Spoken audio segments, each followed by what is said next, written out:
या तमाम महाराष्ट्रातल्या सर्वसामान्य लोकांचा हा विजय आहे आणि जे आमच्या बरोबर रात्रंदिवस कार्यकर्ते पदाधिकारी शिवसैनिक जे संघटन पक्ष वाढवत आहेत त्यांचा हा विजय आहे।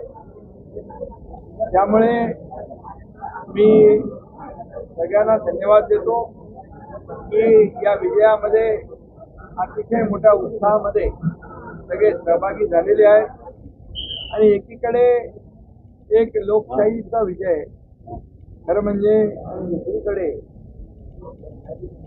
एकाधिकारशाही, हुकुमशाही, घराणेशाही याचा पराभव झालेला आहे। खरं म्हणजे कुठलीही संघटना, कुठलाही पक्ष स्वतःची प्रायव्हेट लिमिटेड कंपनी म्हणून कुणालाही चालवता येणार नाही, कुणालाही मनमानीपणे निर्णय घेता येणार नाही। एक कालच्या निर्णयाने अवघ्या महाराष्ट्राला, देशाला एक चित्र स्पष्ट झालेलं आहे आणि म्हणून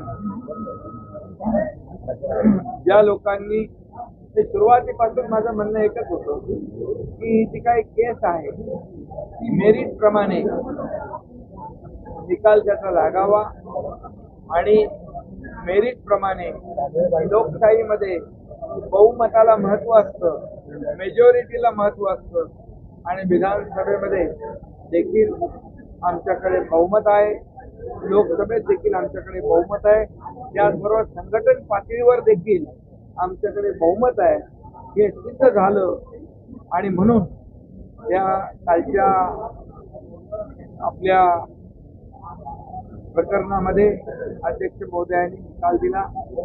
मी एवढंच सांगू इच्छितो की भरत गोगावले हे मुख्य व्हीप आणि शिवसेना खरी जी आहे ती शिवसेना आमच्या सर्व कार्यकर्त्यांची, बाळासाहेबांच्या विचारांची शिवसेना आज एक त्याच्यावर अधिकृतपणे शिक्कामोर्तब केलेला आहे।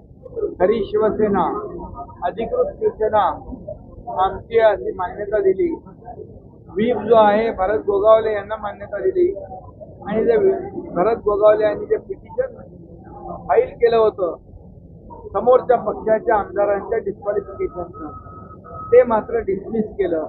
यामागचं कारण काय आहे हे आम्हाला ते अनपेक्षित होतं, कारण 4-5 बाबी ज्या आहेत त्या त्यांनी सलगपणे मेरिटवर दिल्या आणि मग डिस्क्वालिफिकेशनचा निर्णय देखील त्यांनी द्यायला पाहिजे होता।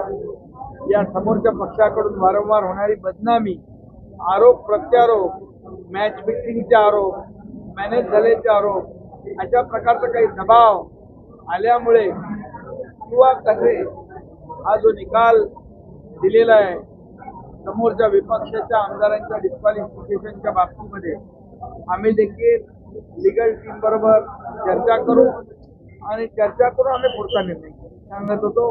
आताही सांगतोय की लोकशाहीमध्ये बहुमताला महत्व आहे। लेजिस्लेचर पार्टी म्हणून आणि संघटन म्हणून आज आमच्याकडे बहुमत आहे।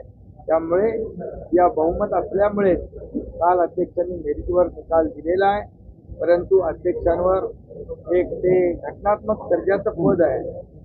त्या पदावर बसलेल्या व्यक्तीच्या बद्दल जे काय त्यांनी भाष्य केलेलं आहे हे खालच्या पातळीवरचं भाष्य आहे आणि ती त्यांना आरोप करण्याची जुनी सवय आहे।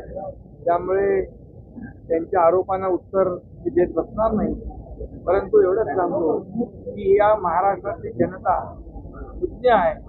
1.5 वर्षात जे आम्ही काम करतोय त्या 1.5 वर्षाच्या कामाची पोचपावती या महाराष्ट्रातली जनता नक्की देईल आणि यांना कायमचा धडा शिकवल्याशिवाय या महाराष्ट्रातली जनता स्वस्थ बसणार नाही। म्हणजे घटना आपली खरं म्हणजे प्रत्येक पक्षाची घटना, त्या घटनेच्या आधारावर पक्षाचा कारभार चालत असतो, परंतु शिवसेना प्रमुख बाळासाहेब ठाकरे होते तोपर्यंत सगळं व्यवस्थित नियमानुसार सगळ्या गोष्टी होत्या, परंतु त्यांच्या पश्चात मनमानी पद्धतीने कारभार सुरू झाला आणि एक दुसऱ्याच्या बद्दल एक चढाओढ, एक असूया निर्माण झाली मी मोठा का तू मोठा, एक इनसिक्युरिटी जी आहे ती जेव्हा पक्षामध्ये येते तेव्हा पक्ष वाढत नाही, पक्ष मोठा होत नाही. पक्षामध्ये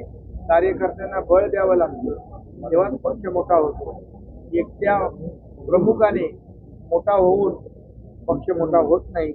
हे आतापर्यंतच्या आजवरच्या इतिहासामध्ये आपण जर पाहिलं तर त्या प्रकारचं आपल्याला सिद्ध झालेलं पाहायला मिळेल. सूचना मागितली, त्यांनी बाळासाहेबांचं नाव न मागता स्वतःचं नाव पुढे केलं. यावरून बाळासाहेबांच्या बद्दल किती प्रेम आहे त्यांच्या मनामध्ये हे दिसून आलं. आम्ही बाळासाहेबांचे विचार घेऊन पुढे जातो. आम्हाला बाळासाहेबांची संपत्ती, बिलकुल आम्ही सुरुवातीलाच सांगितलं, संपत्तीची लालसा त्यांना आहे. आम्हाला बाळासाहेबांचे विचार हीच आमची संपत्ती आहे. मी आपल्याला एवढंच सांगतो, मी यापूर्वी देखील सांगितलं, शिवसेनेच्या खात्यातले, या शिवसैनिकांच्या जनतेच्या खात्यातले पैसे 50 कोटी रुपये मागण्याचं देखील पाप त्यांनी केलेलं आहे आणि आम्ही ते दिलंही.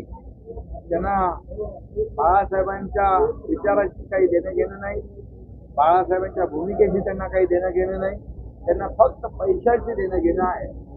एवढंच या प्रसंगी मी आपल्याला सांगितलं.